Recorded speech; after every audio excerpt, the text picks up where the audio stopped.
Hello student. तो आज हम डिस्कस करेंगे क्लास 9th का 5th chapter that is the fundamental unit of life. ठीक है, क्लास 9th का ये हमारे पास में हम जो पढ़ा रहे हैं वो तीसरा चैप्टर है और ये बुक में हमारे पास में 5वां चैप्टर है। ठीक है, क्योंकि मैं एक चैप्टर आपका केमिस्ट्री का कंप्लीट कर चुका हूँ, रसायन विज्ञान का एक चैप्टर, एक भौतिक विज्ञान यानी फिजिक्स का, अभी हमारा बायोलॉजी का पहला चैप्टर है और आपकी बुक में ये 5वां चैप्टर है the fundamental unit of life. तो चैप्टर का नाम ही आप देख सकते हैं, जीवन की मौलिक इकाई। होता क्या है कि ये कभी किसी किसी बुक में सेल्स के नाम से यानी कोशिका के नाम से आपको ये चैप्टर दिया होगा, लेकिन हमारी एनसीईआरटी में क्या है, ये चैप्टर का नाम है the fundamental unit of life, जीवन की मौलिक इकाई। तो बात को स्टार्ट करते हैं हम कहाँ से, चैप्टर के नेम से ही। नेम से आपको पता लग रहा होगा कि इसमें कह रहा है कि जीवन की मौलिक इकाई, मौलिक या आधारभूत इकाई। ठीक, दोनों चीज़ें आप कह सकते हैं, यानी जहाँ से जीवन की शुरुआत होती है वो ये चैप्टर हमारे पास में वहीं से स्टार्ट होता है।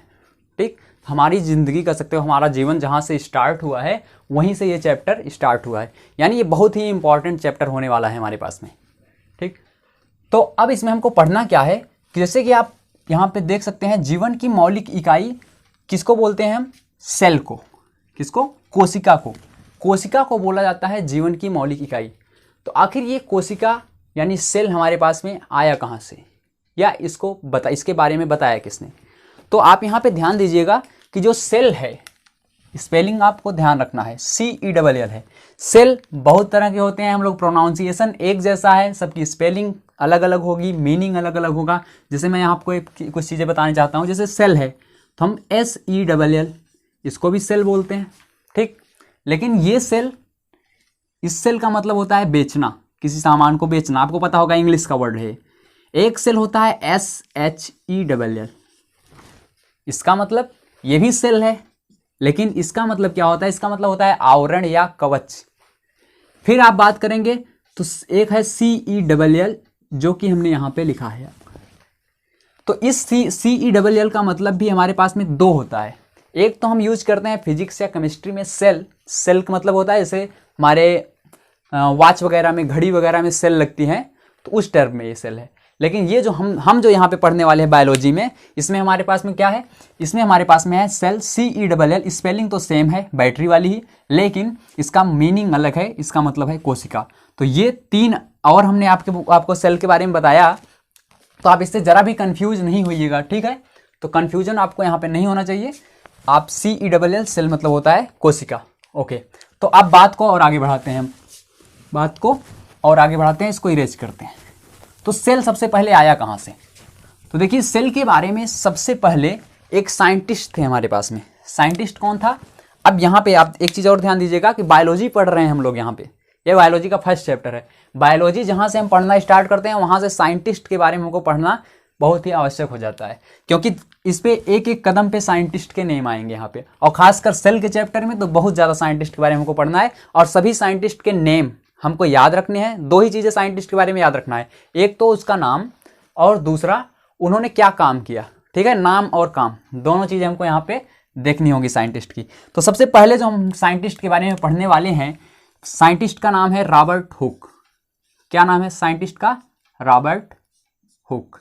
ध्यान दीजिएगा, हम साइंटिस्ट का नाम इंग्लिश में स्पेलिंग आपकी एकदम राइट होनी चाहिए। ठीक है, प्रोनाउंसिएशन आप थोड़ा बहुत इधर उधर कर सकते हैं, लेकिन स्पेलिंग आपकी एकदम राइट होनी चाहिए। तो रॉबर्ट हुक एक साइंटिस्ट थे, किस समय में थे, 1665 ईस्वी में। ठीक है, 1665 ईस्वी में रॉबर्ट हुक एक साइंटिस्ट थे जिन्होंने सबसे पहले टर्म सेल दिया। सेल के बारे में सबसे पहले किसने बताया, रॉबर्ट हुक, जो कि एक साइंटिस्ट थे। अब सर इन्होंने सेल देखा कहाँ पे, ये सेल आखिर इनको कहाँ से दिखा, तो इन्होंने क्या किया कि ये एक कार्क का टुकड़ा लिए। ठीक है, कार्क क्या होता है, कार्क होता है हमारे पास में जो ट्रीज होती हैं, पेड़ पौधे होते हैं, उसकी जो छाल होती है उसी से बनाया जाता है कार्क। आपने देखा होगा अगर कहीं पे होम्योपैथिक, जो पुराने, अगर आप होम्योपैथिक डॉक्टर के पास गए होंगे कभी, तो इस तरीके की जो उनके पास में बोतल्स होती हैं जिसमें वो दवा भर के रखते हैं, इसका जो ये ओपन माउथ होता है, इसको बंद करने के लिए यहाँ पे आप देखेंगे एक लकड़ी जैसा कुछ लगाया जाता है यहाँ पे। ठीक है, ये भी हमारे पास में कार्क हुआ करता है। ठीक, तो होम्योपैथिक आप दवाओं के जो ढक्कन होते हैं उसको देख के आप इसको बता सकते हैं।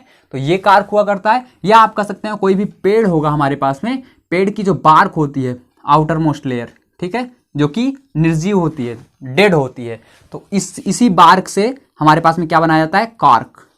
ध्यान दीजिएगा, कार्क बनाया जाता है।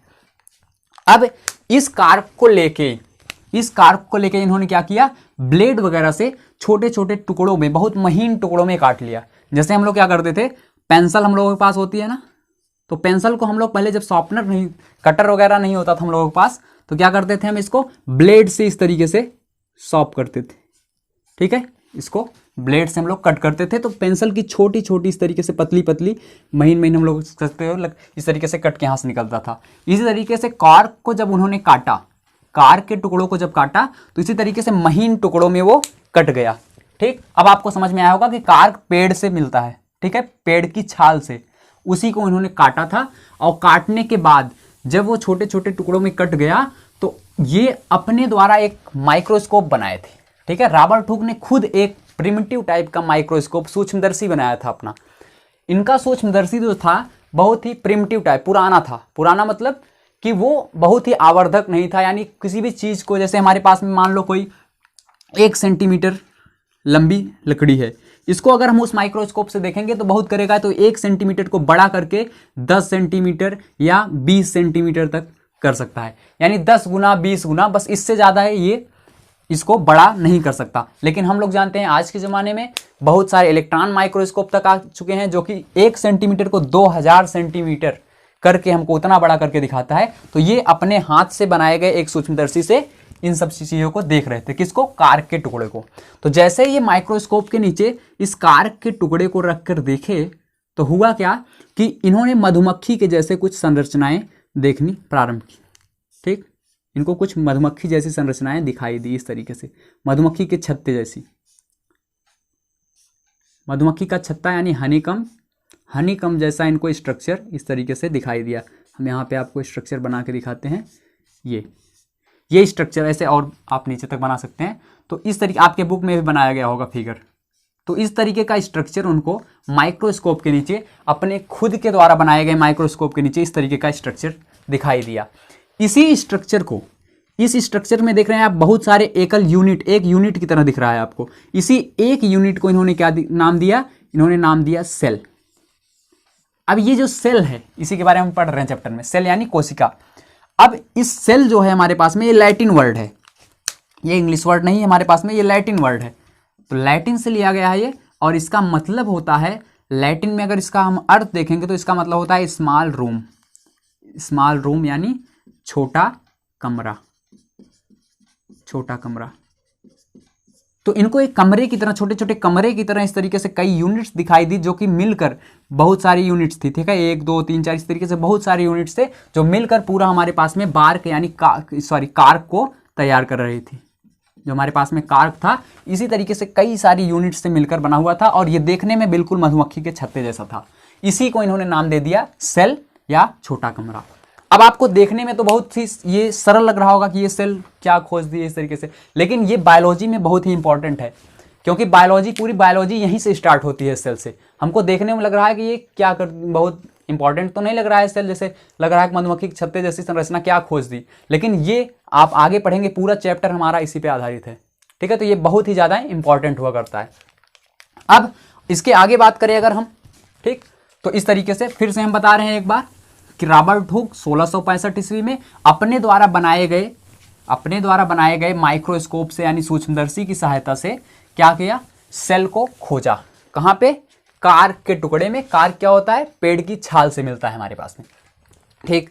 अब इसके बाद अगर आपको देखना है, तो जो ये सेल था जिसको रॉबर्ट हुक ने खोजा, हम कह रहे हैं कि ये जीवन की मौलिक इकाई है। जीवन की मौलिक इकाई कहने का मतलब ये हुआ कि क्या सर, हमारा जीवन या किसी का भी, जो कोई भी जीवधारी है, वो सेल से मिलकर बना है? तो बिल्कुल हाँ, कोई भी जीव हो, ठीक है, पृथ्वी पे कोई भी जीव हो, चाहे वो पौधा हो चाहे जंतु हो, यानी प्लांट हो चाहे एनिमल हो, वो सारे के सारे किससे मिलकर बने होते हैं, सेल से यानी कोशिका से मिलकर बने होते हैं। ये चीज यहां से क्लियर होती है। तो अब आपको कैसे पता लगेगा कि कोई भी जीवधारी है वो कोशिका से मिलकर बना हुआ है? उसके लिए आपको एक एक्टिविटी करनी पड़ेगी। एक्टिविटी यानी क्रियाकलाप जो कि आपकी बुक में दिया गया है, हम उसको थोड़ा सा एक्सप्लेन करते हैं।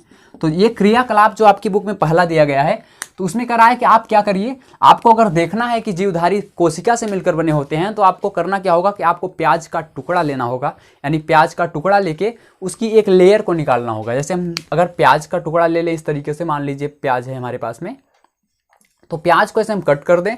कट करने के बाद सलाद वगैरह बनाते होंगे तो उसमें देखे होंगे आप, तो कट करने के बाद इस तरीके का हमको स्ट्रक्चर दिखाई देगा। अब क्या करें, हम एक चिमटी लेके इसके इनर मोस्ट लेयर को, ध्यान देना है यहाँ पे कॉनकेव साइड को, ठीक है, ये कॉन्वेक्स है हमारे पास में, ये कॉनकेव, तो अंदर की सतह से चिमटी से एक परत यहाँ से निकालनी है। मान लीजिए ये इनर, हम दूसरे कलर से बनाते हैं, मान लो ये ग्रीन प्याज था हमारे पास में, इसके अंदर की परत इस तरीके से ब्लैक लगी हुई है।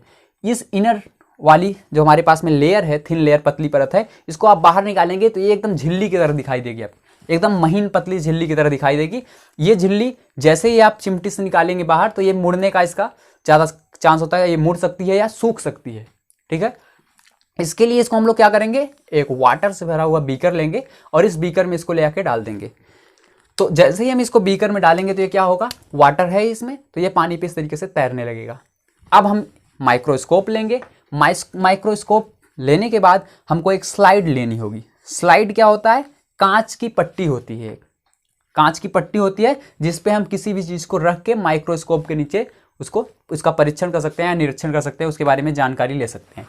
अब ये कांच की स्लाइड होती है जो कि पारदर्शी होती है। ध्यान देना, स्लाइड हम बता रहे हैं आपको कि ये कांच की एक पट्टी होगी जो कि पारदर्शी हुआ करती है। इसी पे हम लोग किसी भी ऑब्जेक्ट को रख के माइक्रोस्कोप के नीचे देखते हैं। अब ये पारदर्शी इसलिए होती है हमारे पास में, ठीक है, पारदर्शी इसलिए हुआ करती है जिससे इससे लाइट पास कर सके। क्योंकि अब जब आप माइक्रोस्कोप का फिगर देखेंगे बुक में, तो फिगर देखेंगे इस तरीके से, थोड़ा सा हम यहाँ पे स्ट्रक्चर ड्रा करने का प्रयास करते हैं। इस तरीके से आप देखेंगे माइक्रोस्कोप का फिगर, तो यहाँ पे इस तरीके से लेंस वगैरह लगे होंगे, ठीक, यहाँ से इसको हैंडल वगैरह पकड़ने के लिए लगा होगा। हम रफ फिगर बना रहे हैं, आप ध्यान दीजिएगा थोड़ा सा। इसके बाद यहाँ पे इस तरीके से एक बोर्ड लगा होगा और बोर्ड के नीचे आप देखेंगे इस तरीके से, तो यहाँ पे एक मिरर लगा होगा इसे, और इसी पे हम स्लाइड को रखते हैं। स्लाइड को कहाँ ला के रखेंगे, यहाँ पे, इधर से हम आँख से देखेंगे इस साइड से, और इस साइड से हमारे पास में लेंस वगैरह यहाँ भी लगा होगा, यहाँ भी लगा होगा, और ये खोखली नली होती है। तो स्लाइड को जैसे ही यहाँ पे रखेंगे हम, तो स्लाइड पे यहाँ से इस मिरर से यहाँ पे लाइट जाना चाहिए, ठीक है। अगर लाइट पास नहीं करेगी तो जो भी हम स्लाइड पे रख रहेंगे वो क्लियर दिखाई नहीं देगा कुछ उसमें, ठीक। तो क्लियर दिखाई देने के लिए हम लोग क्या करते हैं, स्लाइड को पारदर्शी लेते हैं, यानी कांच की लेते हैं।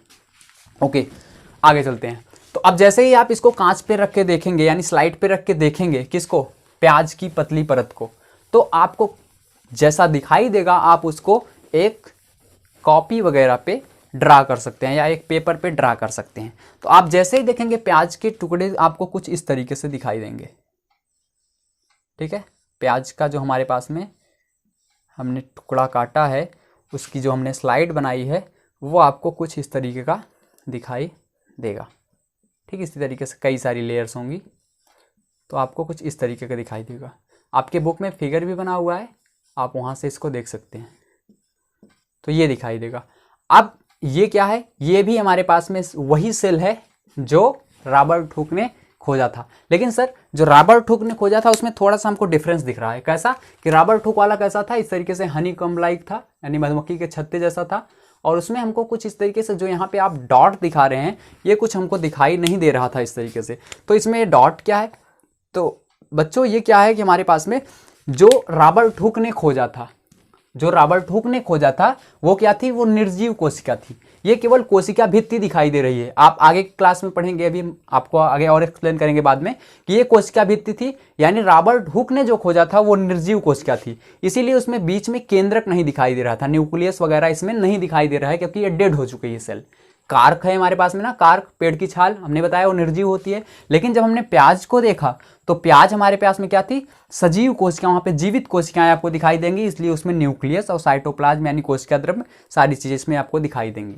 तो ये तो था, हमने आपको बताया कि किस तरीके से आप माइक्रोस्कोप के नीचे सेल्स को देख सकते हैं, ठीक है। तो ये एक्टिविटी आप कर सकते हैं यहाँ पे। अब आगे बढ़ते हैं हम लोग, और भी एक्टिविटी है। आप अपने किसी स्किन की सेल्स ले लीजिए, ठीक है, स्किन की सेल ले लीजिए अपनी, तो उससे भी आप लोग माइक्रोस्कोप से देख सकते हैं। तो ये हमारे पास में कौन था, ये साइंटिस्ट थे रॉबर्ट हुक। अब रॉबर्ट हुक के बाद एक साइंटिस्ट और आए। रॉबर्ट हुक के बाद कौन आया? एक साइंटिस्ट और आए। यहाँ पे हम नंबर कर दें क्या? ठीक है, नंबर कर देते हैं। ये पहले साइंटिस्ट थे। देखिए आप कितने सारे यहाँ पे साइंटिस्ट आएंगे। अब दूसरे साइंटिस्ट के बारे में हम लोग पढ़ते हैं। तो दूसरे साइंटिस्ट हमारे पास में कौन था? दूसरा साइंटिस्ट था हमारे पास में एंटोनी वॉन लीवेनहॉक। क्या? Antonie van Leeuwen. ठीक है, इसको आप लोग देख लेना, और ये स्पेलिंग आपकी रॉन्ग नहीं होनी चाहिए। Leeuwenhoek, Antony van Leeuwenhoek. नाम थोड़ा सा बड़ा है, आप शार्ट में भी याद कर सकते हैं, लीवेनहॉक। एंटोनी वॉन लीवेनहॉक जो थे वो कब आए हमारे पास में? वो आए 1674 ईस्वी में।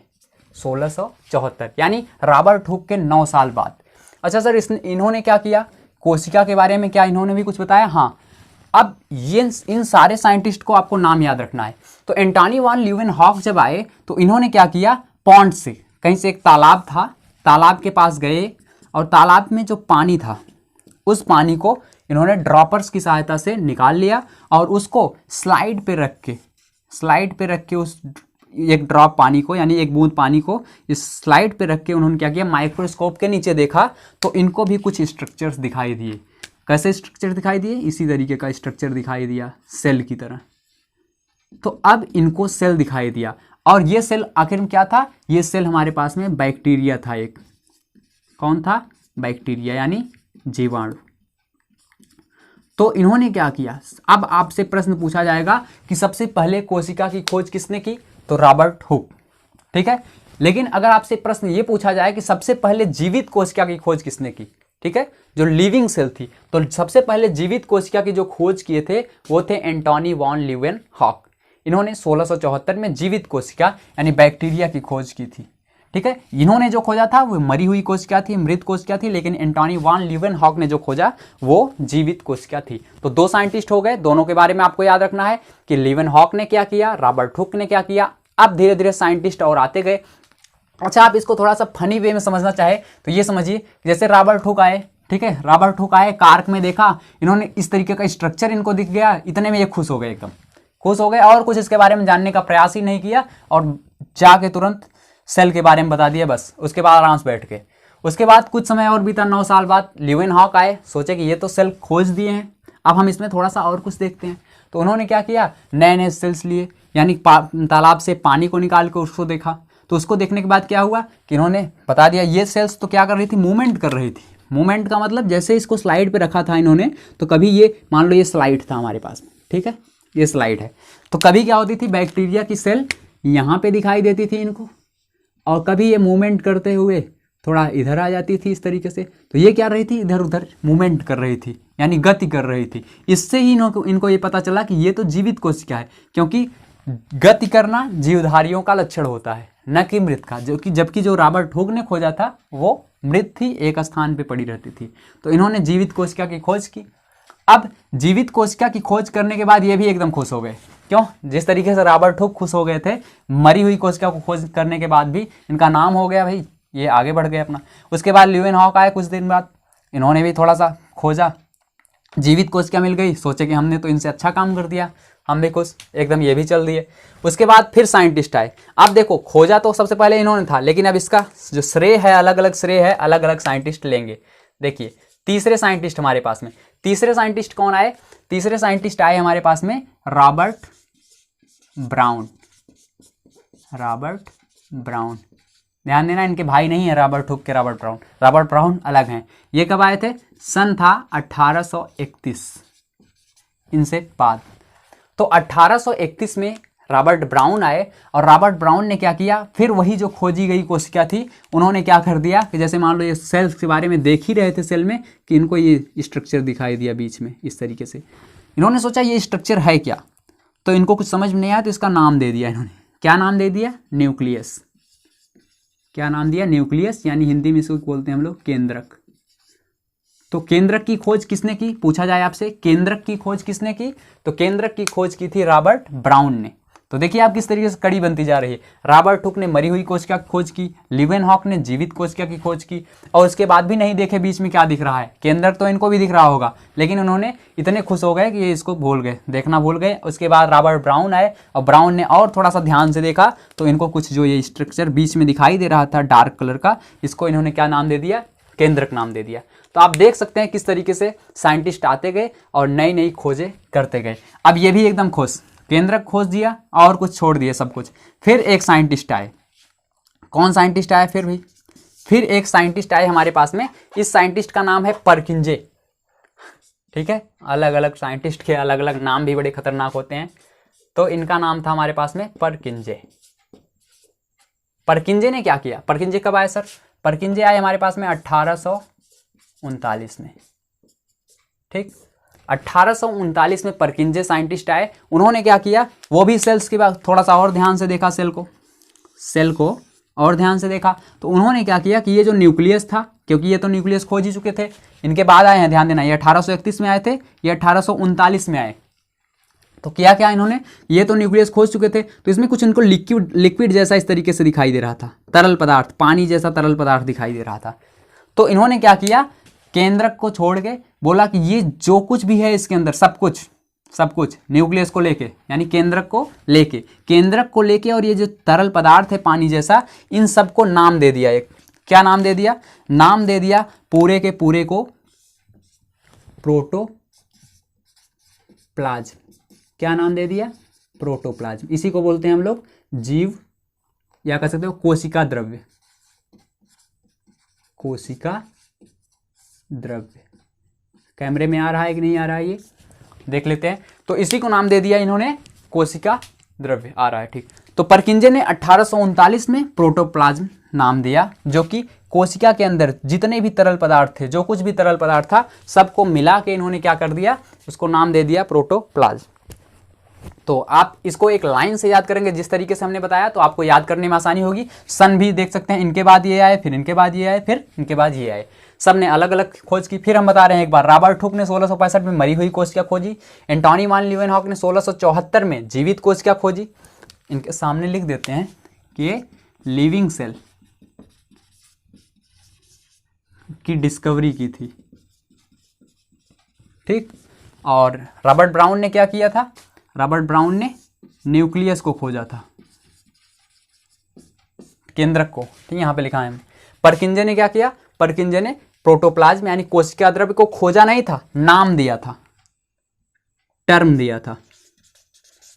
ठीक है, कोशिका द्रव्य नाम दिया था। तो ये हो गए साइंटिस्ट के बारे में कुछ महत्वपूर्ण साइंटिस्ट हमारे पास में। अब इन साइंटिस्ट के बाद क्या साइंटिस्ट आना रुके, अभी नहीं रुके, अभी तो 1839 चल रहा है। इसी समय में कुछ साइंटिस्ट इन लोगों की खोजों का फायदा उठाते हुए, इन सब के किसके, ये जो चारों साइंटिस्ट हमने लिखा, इनकी खोजों का फायदा उठाते हुए क्या किया, थियरी बनानी स्टार्ट कर दी। थियरी मतलब कि कोशिका के बारे में और कई सारी जानकारियां देना स्टार्ट कर दिया। उसी को हम कहते हैं सेल थियरी। क्या है, कोशिका सिद्धांत। तो कोशिका सिद्धांत कौन दिया, इसको देखते हैं, इसको हम इरेज करते हैं और साइंटिस्ट का नाम आप याद रखेंगे। फिर हम लास्ट में एक बार आपको फिर से रिवाइज करवाएंगे साइंटिस्ट के नाम को, आप उसमें ज़रा भी परेशान ना होइएगा नाम से। ठीक, क्योंकि याद करना आपको है और याद करवाना हमें। ठीक, आगे चलते हैं। अब आते हैं हमारे पास में साइंटिस्ट जिन्होंने दिया था सेल थियरी। ठीक, आगे बढ़ते हैं। तो सेल थियरी, अब हम पढ़ेंगे सेल थियरी। इसी को बोलते हैं कोशिका सिद्धांत।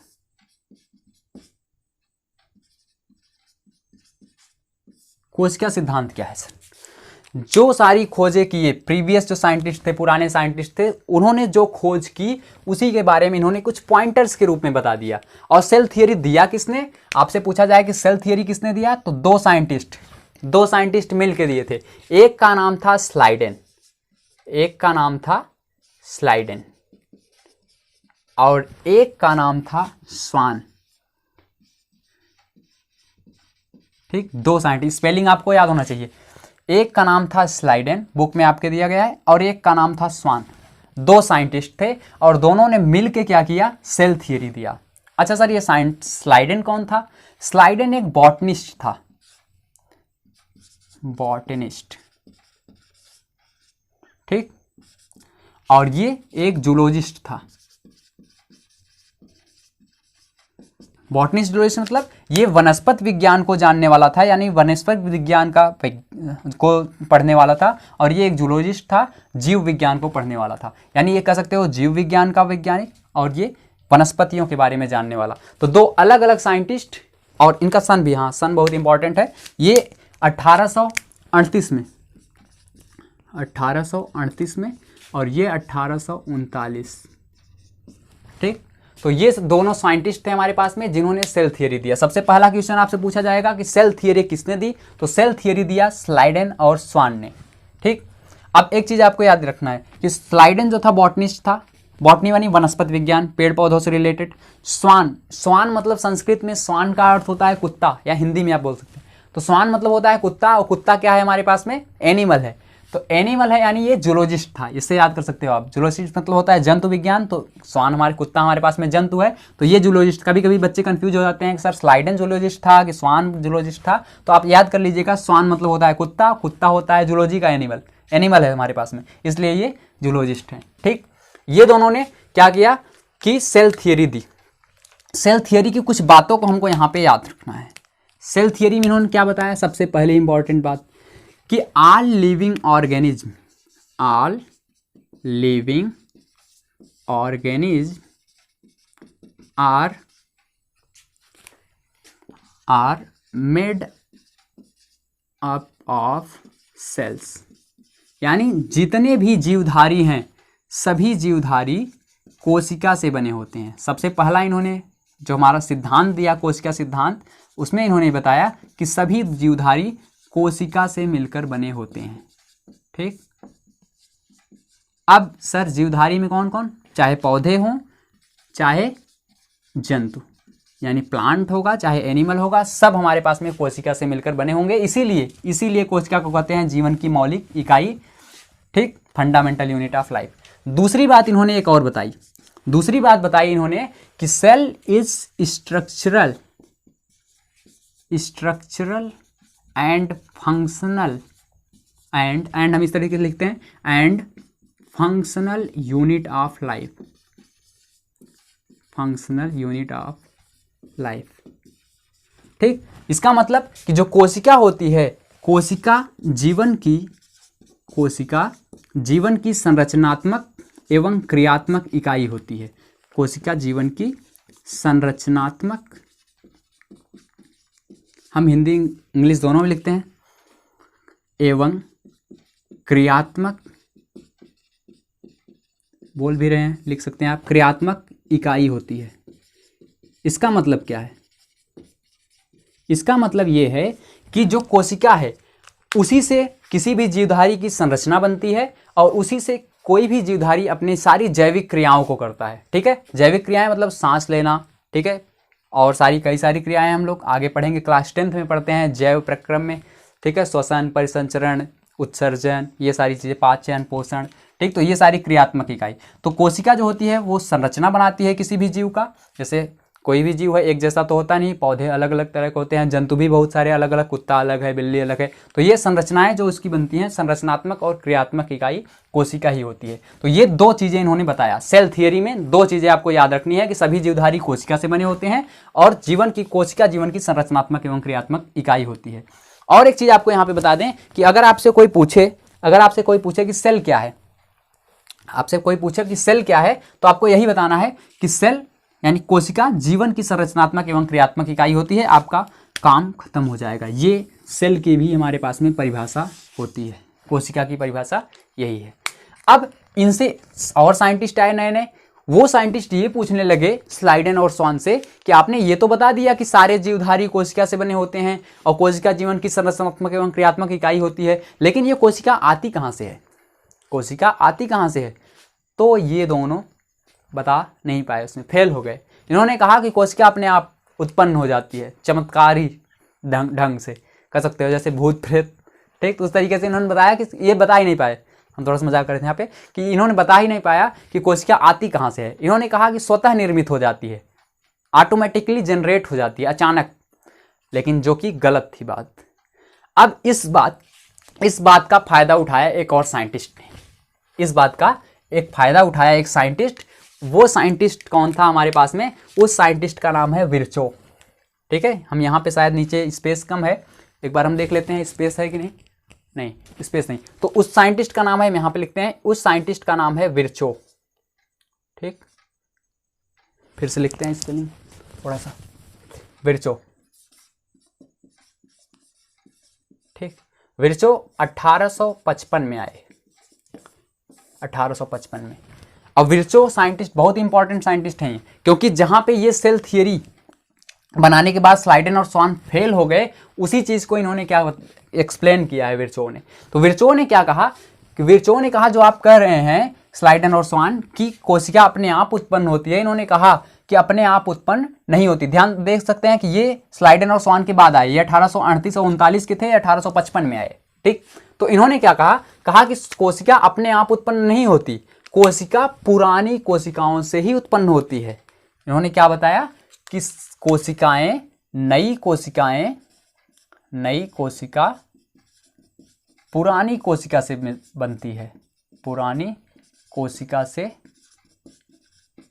बनती है। इंग्लिश में बोले तो new cells are form from, लिख देते हैं यहाँ पे, new cells are form from pre existing cells. और यही हमारे पास में जो कोशिका सिद्धांत थी उसकी तीसरी कड़ी हो गई। पहली कड़ी ये थी हमारे पास में, दूसरी ये, और तीसरा हमारे पास में ये है। ठीक, तीनों को याद रखना है आपको। तो विर्चो आए और कोशिका सेल थियरी को थोड़ा सा इंप्रूव किया, बहुत ज़्यादा इंप्रूव कर दिया। जो कि सीधे सीधे गलत बता रहे थे उसको विर्चो ने सही कर दिया हमारे पास में। ठीक, तो आपको सेल थियरी याद रखनी है कि सेल थियरी तो दिया तो था स्लाइडेन और स्वान ने, लेकिन पूरी तरीके से करेक्ट नहीं था। उसको करेक्ट किसने किया? विर्चो ने। विर्चो ने केवल एक लाइन उसमें जोड़ी कि जो नई सेल्स होती हैं वो पुरानी सेल्स से बनती हैं।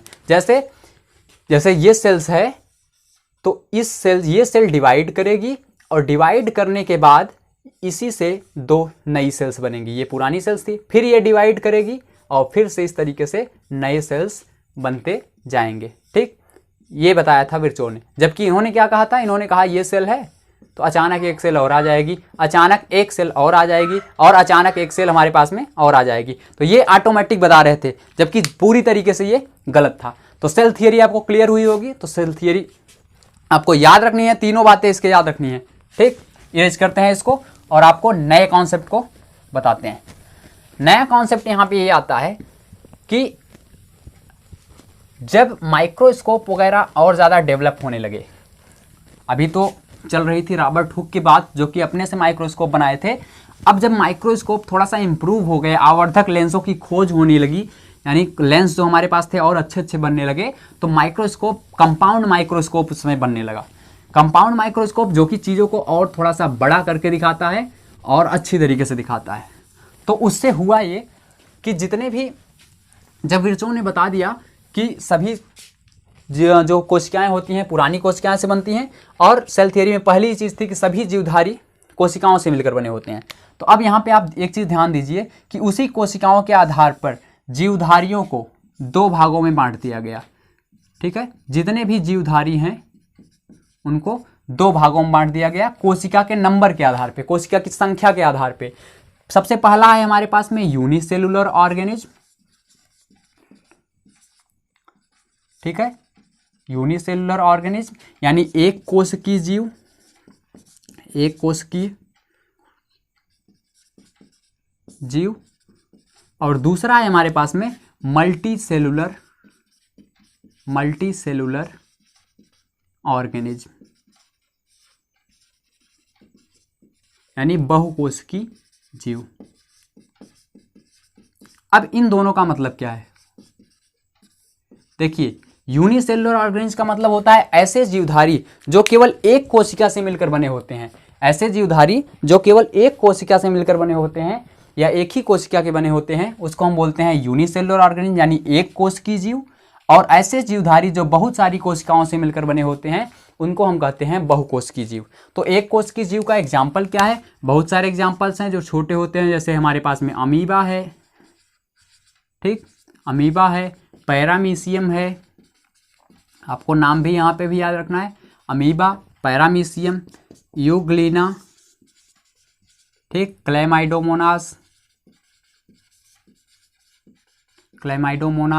ये सारे एक कोशिकीय जीव होते हैं। बहुकोशिकीय में क्या होता है? बहुकोशिकीय का एग्जाम्पल हम लोग जानते हैं जो फंगस होते हैं यानी कवक, ठीक है, कवक हो गए, पौधे हो गए सारे बड़े पौधे, और जंतु, पौधे और जंतु यानी प्लांट्स एंड एनिमल, जिसमें हम लोग भी आते हैं, बहुकोशिकीय जीव में हम लोग भी आते हैं। लेकिन अमीबा हो गया केवल एक कोशिका का बना होगा, पैरामीशियम एक कोशिका का बना होगा, यूग्लिना एक कोशिका का बना होगा। अब हम लोगों में बहुत सारी कोशिकाएं होती हैं, तो सर हम लोगों में कितनी कोशिकाएं होंगी? आप एक अंदाज लगा सकते हैं। ये आपसे कोई पूछे कि आपके अंदर कितनी कोशिकाएं हैं, तो आप क्या बताएंगे? तो मनुष्य हम लोग हैं, जंतु में हम लोग मनुष्य हैं, तो मनुष्यों के अंदर जो कोशिका का नंबर होता है आपको बहुत ज़्यादा होता है, 37.2 ट्रिलियन सेल्स होती हैं हमारे अंदर, ट्रिलियन, इतनी सेल्स होती हैं हमारे अंदर। सर ट्रिलियंस तो आप ये थोड़ा सा इंटरनेशनल सिस्टम बता रहे हैं, इंटरनेशनल नहीं, हम आपको इसको एक्सप्लेन करते हैं। 1 ट्रिलियन इक्वल टू होता है 10⁻12, ठीक। तो इसको आप अगर एक्सप्लेन करें थोड़ा सा, तो हमारे अंदर इतना, इसको हम थोड़ा सा इस तरीके से करते हैं, 1 2 3 4 5 6 7 8 9 10 11 इतनी सेल्स। अब इसको काउंट कर लीजिए, ठीक है, कई, दहाई, सैकड़ा, हजार, 10,000, लाख, 10 लाख, करोड़, 10 करोड़, अरब, खरब, 10 खरब, इस तरीके से देख सकते हो कितनी ज़्यादा कोशिकाएं आ रही हैं। आप इसको एक्सप्लेन या काउंट कर सकते हैं। यहाँ पे हमने लिख दिया है 372 के बाद 11 जीरो और होंगे, तो उसी को हम लोग ट्रिलियन इतना लिखा हुआ है, तो इतने सेल्स हम लोगों के अंदर पाए जाते हैं। और सोच लीजिए एक अमीबा है, उसके अंदर सिंगल सेल है, ये एक कोशिका है जिसको रॉबर्ट हुक ने खोजा था, और हम लोगों के अंदर इसी तरीके की बहुत सारी कोशिकाएँ हैं। अच्छा, तो सर एक चीज़ और बताइए, क्या सारी सेल्स एक जैसी होती हैं? अभी जैसे रॉबर्ट हुक ने खोजा था, तो क्या सर सारी सेल्स एक जैसी होती हैं? तो बिल्कुल नहीं।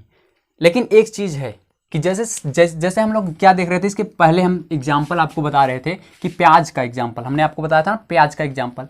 तो अगर जो प्याज की जो सेल्स दिख रही थी इस तरीके से, अगर हम एक छोटा सा प्याज लें, ये आप क्वेश्चन कर सकते हैं, एक छोटा सा प्याज लें और एक बड़ा सा प्याज लें, प्याज दो तरह का हो सकता है, एक छोटा प्याज एक बड़ा प्याज, तो क्या सर जब छोटे प्याज से हम सेल्स देखेंगे तो इतनी बड़ी होगी, और क्या बड़े प्याज से सेल को देखेंगे तो सेल इतनी बड़ी होगी? नहीं नहीं, बिल्कुल नहीं। प्याज छोटा हो चाहे बड़ा हो, ध्यान दीजिएगा, प्याज छोटा हो चाहे बड़ा हो, सेल्स एक जैसी, शेप साइज उसका सेम रहेगा, इसी तरीके के सेल्स होंगी। यानी आकार पे, किसी भी जीवधारी के आकार पे सेल का साइज डिपेंड नहीं करता। हाथी का चाहे छोटा बच्चा हो चाहे हाथी का बड़ा बच्चा हो, उसके अंदर जो सेल्स होंगे एक सेम साइज के होंगे, ठीक। इसी तरीके से प्याज में हमने आपको एग्जांपल देके बताया। लेकिन एक चीज़ ये है कि ये तो सेम था, ये भी प्याज था, ये भी प्याज था। अब हो सकता है कि अलग अलग जीवधारियों में अलग अलग हो सकता है कि हाथी का इससे डिफरेंस हो सकता है। जैसे हम लोगों के अंदर ही है, तो हम लोग क्या हैं, हम लोगों में जैसे अमीबा है, तो अमीबा में एक कोशिका है, तो सारे अमीबा का एक ही जैसा सेल होगा। लेकिन हम लोगों के अंदर क्या होगा, हम लोगों में बहुत सारे सेल्स हैं, हमने बताया ट्रिलियंस में सेल हैं, 37 ट्रिलियंस के आसपास। तो होगा क्या वहाँ पे कि जितने भी सेल्स हैं हमारे पास में, जैसे मान लीजिए सब सेल्स अलग अलग हो सकते हैं। जैसे प्लांट्स को ले लें हम, तो प्लांट्स के रूट ले लें, अगर पौधे की जड़ ले लें, उसका सेल देखें, स्टेम का ले लें, प्लांट में प्लांट के स्टेम का ले लें, प्लांट के लीफ का ले लें, ठीक है, लीफ की सेल ले लें। तो तीनों में अगर हम लोग समानता देखें, कुछ न कुछ सिमिलरिटीज़ देखेंगे, तो तीनों में सिमिलरिटीज़ आपको एकदम नहीं देखने को मिलेंगी। रूट की सेल्स कुछ अलग तरह की होंगी, स्टेम्स की अलग तरह की होंगी, और लीफ की सेल्स कुछ अलग तरह की होंगी, ठीक है। थोड़ी बहुत उसमें हमारे पास में क्या होगी, डिससिमिलरिटीज़ होगी, विभिन्नता देखने को मिलेगी। इसी तरीके से अगर प्लांट्स को छोड़ दीजिए और अगर केवल रूट का लेते हैं हम लोग, किसी भी प्लांट्स का रूट, तो लगभग सिमिलरिटीज आपको देखने को मिलेगी। स्टेम के लेंगे यानी तने का लेंगे तो मिलेगी, पत्ती का सभी पत्तियों में लगभग समानता दिखेगी। लेकिन इन सब में अगर अलग अलग लेते हैं हम लोग तो समानता थोड़ा बहुत नहीं दिखेगी, आपको असमानताएं इसमें दिखाई देंगी। इसी तरीके से अगर हम अब, ये तो प्लांट्स का हो गया, एनिमल्स में ले लें, ठीक है। एनिमल्स में ह्यूमन्स के केस में बात करते हैं अपने केस में। तो एनिमल्स में ह्यूमन केस में क्या होगा कि हम लोगों में जैसे मान लीजिए हम लोग अपने ब्लड सेल्स ले लें, ठीक, ब्लड सेल्स। तो देखेंगे ब्लड सेल्स, आपके बुक में फिगर बनाया हुआ है, ब्लड सेल्स देखेंगे आप तो कुछ इस तरीके का होगा, ऐसे रक्त कोशिकाएं जिसको हम लोग बोलते हैं। तो ये रक्त कोशिकाएं हैं। तो रक्त कोशिकाएं कैसी होंगी? गोलाकार होंगी। इसी तरीके से अगर हम लोग क्या ले लें, अपने नर्व सेल्स ले लें, नर्व सेल्स यहाँ पे हम बनाते हैं, ठीक है, नर्वस सिस्टम का। तो नर्व सेल्स कैसा होगा? कुछ आपको इस तरीके का देखने को मिलेगा,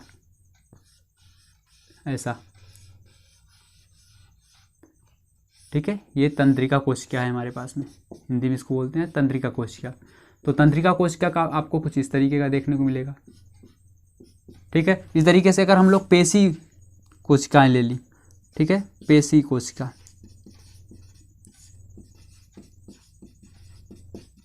पेशी कोशिका ले लें तो क्या हो जाएगा हमारे पास में, यानी मसल सेल्स इसको बोलते हैं हम लोग, क्या बोलते हैं? Muscles cells. तो मसल सेल्स कुछ आपको इस तरीके से देखने को मिलेंगे, इसी कलर्स बनाते हैं हम लोग, ऐसा स्पिंडल शेप, ऐसा देखने को मिलेगा। तो आप देख सकते हैं इसी तरह के स्पर्म ले ले, हम अलग अलग कलर्स थोड़ा सा बनाने का प्रयास करते हैं। यहाँ बना देते हैं, मान लीजिए यहाँ पे स्पर्म ले लेंगे तो इस तरीके का दिखाई देगा सेल्स। तो देख रहे हैं ये आप अलग अलग सेल्स हैं, सारे सेल्स क्या हैं? अलग अलग हैं। ओवम ले लेंगे हम लोग तो इस तरीके का दिखाई देगा, ओम यानी अंडाणु, स्पर्म यानी शुक्राणु, हिंदी में लिख देते हैं यहाँ पे, स्पर्म यानी शुक्राणु। तो देख रहे हैं आप कितनी सारे सेल्स हैं, ये केवल ह्यूमंस के सेल्स हैं, अलग अलग बॉडी पार्ट के ह्यूमंस के सेल्स हैं केवल। तो ब्लड सेल्स हमारे पास में अलग टाइप का है, अलग तरह का इसका शेप साइज है। पेशी मसल सेल्स हमारे पास में अलग शेप साइज है इसका, नर्व सेल्स अलग शेप साइज है सारे के सारे हमारे अंदर, लेकिन सब क्या है? अलग अलग तरह के हैं। तो ये शेप और साइज अलग अलग क्यों हुआ? क्योंकि इनका फंक्शन, इसके कार्य अलग अलग हैं, ठीक है।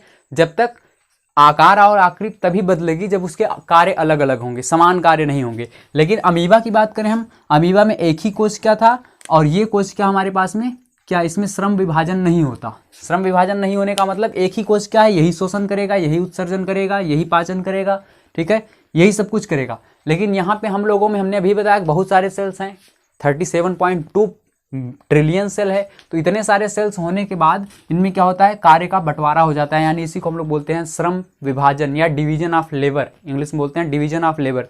तो division of labour multi cellular organism यानी बहुकोश की जीवों में देखने को मिलता है, जैसे कि हम लोगों में, फंगस में, पौधे में, जंतुओं में।